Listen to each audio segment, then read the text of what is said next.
3 طریقوں سے پریشانی خوشی میں بدل جاتی ہے۔ نمبر 1، خاموش رہنا۔ خاموش رہنے سے پریشانی کم ہو جاتی ہے۔ نمبر 2، صبر کرنا۔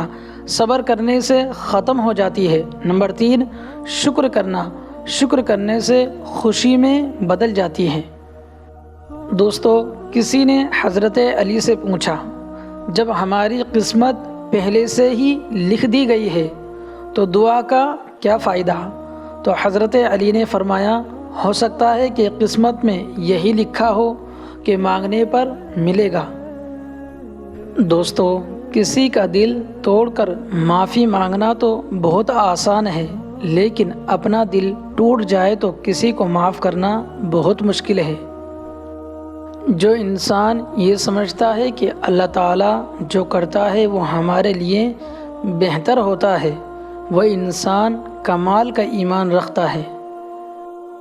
کوئی تمہارا دل دکھائے تو ناراض مت ہونا، کیونکہ قدرت کا قانون ہے نا کہ جس درخت کا پھل زیادہ میٹھا ہوتا ہے لوگ پتھر بھی اسی کو مارتے ہیں۔ بے شک دوستو، تم اللہ تعالیٰ کی رضا میں الحمدللہ کہنا سیکھ جاؤ، وہ تمہاری ساری تکلیفیں اور پریشانیاں ختم کر دے گا۔ انسان واحد ایسی مخلوق ہے جس کا ظہر الفاظ میں ہوتا ہے۔ دوستو، غریبوں کے ساتھ بیٹھا کرو تاکہ تم شکر گزار بنو۔ جس کو تم سے سچی محبت ہوگی وہ تم کو فضول اور ناجائز کاموں سے روکے گا۔ دوستو، علم تمہیں راہ دکھاتا ہے اور عمل تمہیں مقصد تک پہنچا دیتا ہے۔ کوئی انسان کتنا ہی گنہگار کیوں نہ ہو، اللہ تعالیٰ اس کے لیے دعا کا وسیلہ، توبہ کا راستہ اور رزق کا دروازہ کبھی بند نہیں کرتا۔ خاموشی ایک عظیم نعمت ہے، خاص طور پر اس وقت جب اختلافات زیادہ ہو، آوازیں بلند ہو، علم کی کمی ہو اور دلیل کی کوئی اوقات نہ ہو۔ دوستو، تم کبھی دوسروں کے لیے دل سے دعا مانگ کر تو دیکھو، تمہیں اپنے لیے مانگنے کی ضرورت ہی نہیں پڑے گی۔ جب تک تمہاری ماں کے ہونٹ تمہارے لیے دعا کے لیے ہل رہے ہیں تو تم دنیا کے امیر ترین انسان ہو۔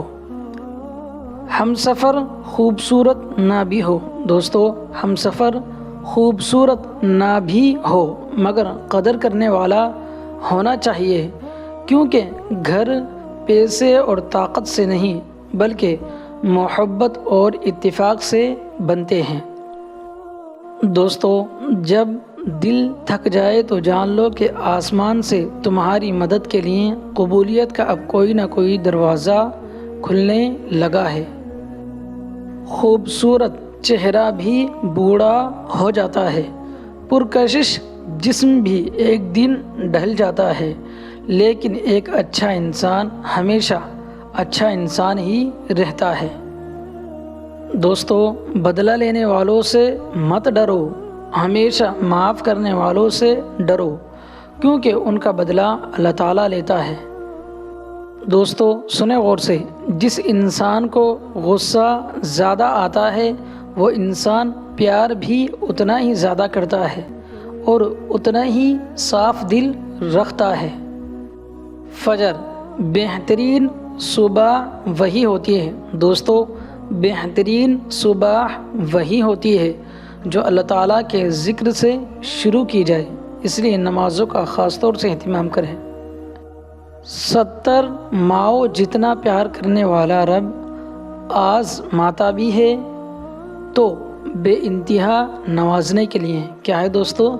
70 ماؤں سے زیادہ پیار کرنے والا رب اگر آزماتا بھی ہے تو بے انتہا نوازنے کے لیے۔ دوستو، اپنے اعمال دیکھیں اور پھر اللہ تعالیٰ نے آپ کو جو سہولیات دی ہے وہ دیکھیں، کیا آپ ان کے قابل تھے؟ بے شک وہ بڑا رحمان ہے۔ بس نماز سے متعلق اپنی بات کو ختم کرتا ہوں، آخری بات ہے بس دوستو، جب تم نماز نہیں پڑھتے غور سے سنا کرو اور آخر تک سنا کرو، اور سپورٹ بھی کیا کرو، کمنٹ ضرور کیا کرو، کمنٹ کرتے نہیں ہیں آپ۔ ہاں تو سنیں، جب تم نماز نہیں پڑھتے تو یہ مت سوچو کہ وقت نہیں ملا، بہت لوگ یہی کہتے ہیں یار وقت نہیں مل رہا بھی۔ جب تم نماز نہیں پڑھتے تو یہ مت سوچو کہ وقت نہیں ملا، بلکہ یہ سوچو کہ تم سے ایسی کون سی خطا ہوئی کہ اللہ تعالیٰ نے تمہیں اپنے سامنے کھڑا کرنا بھی پسند نہیں کیا۔ بے شک اللہ پاک ہم سب کو کہنے سننے سے زیادہ عمل کی توفیق عطا فرمائے، اور جو غلط یا کوتاہیاں ہوئی ہو پڑھنے میں انہیں معاف فرمائے، آمین ثم آمین۔ دوستو آپ سے یہی گزارش ہے میری کہ نمازوں کا خاص طور سے اہتمام کریں۔ اس دن کے آنے سے پہلے سب سے پہلے جو نماز کا حساب لیا جائے گا وہ نماز ہی کا ہوگا، اس لیے دعاؤں میں یاد رکھیں۔ السلام علیکم ورحمۃ اللہ۔